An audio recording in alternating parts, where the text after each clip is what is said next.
The creation of the Jinn, their reality. Have you ever felt an invisible presence around you? A fleeting shadow in the corner of the eye, a whisper in the silence of the night. Who are these beings hidden from human gaze?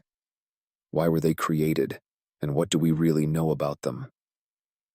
And I created the Jinn and men only so that they would worship me.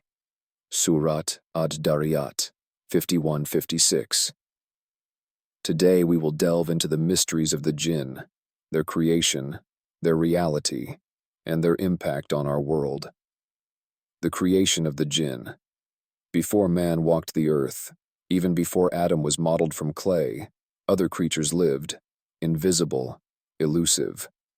Allah says in the Quran, "And as for the Djinns, we had previously created them from blazing fire." Surah Al-Hijr 15:27. Imagine, an essence that consumes without being tangible, a flame that dances but cannot be captured. Allah chose this smokeless fire to shape the Djinns, beings endowed with prodigious mobility, able to cross dimensions and modify their appearance. They are both present and absent, at the threshold of our perception. Let me tell you a legend. It is said that a man was walking alone in the desert one night when the moon lit the sand like a veil of silver. As he stopped near a dying fire, a voice rose from the void. "Why do you look at the fire as if it were listening to you?"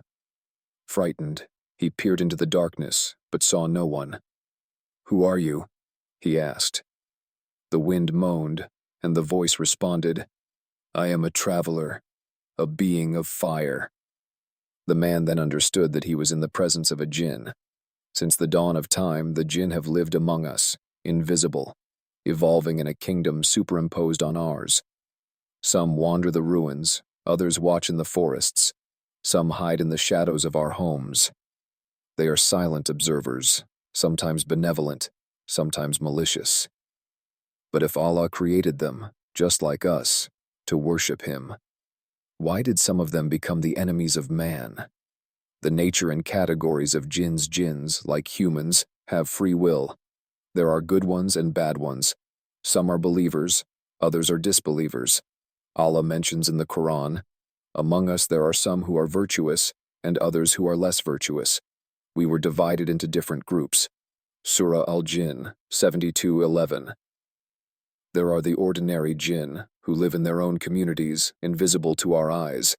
There are the shaitan Djinns, the demons, who inspire evil and tempt men. And finally, there is Iblis, the best known of them. A pious man said, "One night, while I was praying alone in silence, I felt a cold shiver run down my spine. Then a voice whispered, 'Abandon your prayer.' But I knew that it was a Jinn shaitan, and I took refuge in the remembrance of Allah." If Jinn can see and influence us, how can we protect ourselves from them? The interaction between Djinns and humans. Sometimes Djinns come into contact with us. Some manifest in our dreams, others try to influence our actions. Surely Satan has no power over those who believe and put their trust in their Lord. Surah An-Nahl 1699. But their power is limited. He who remembers Allah, performs his prayers, and reads the Quran is protected from their harm. A man possessed by an evil Jinn went to a scholar. The latter ordered him to recite Ayat al-Kursi. When the man said, "Allah, there is no divinity except Him, the living, the self-subsisting." Surah Al-Baqarah 2:255. The Jinn screamed and disappeared. If we have so many ways to protect ourselves, why are we still afraid of them? Jinns exist. They share our world, but their power over us is limited. Our faith, our remembrance of Allah, and our trust in Him are our best weapons against evil.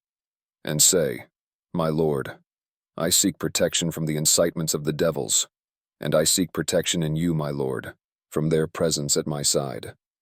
Surah Al-Mu'minun 23:97-98. Now that you know the reality of the Jinn, will you choose to live in fear, or in faith and trust in Allah?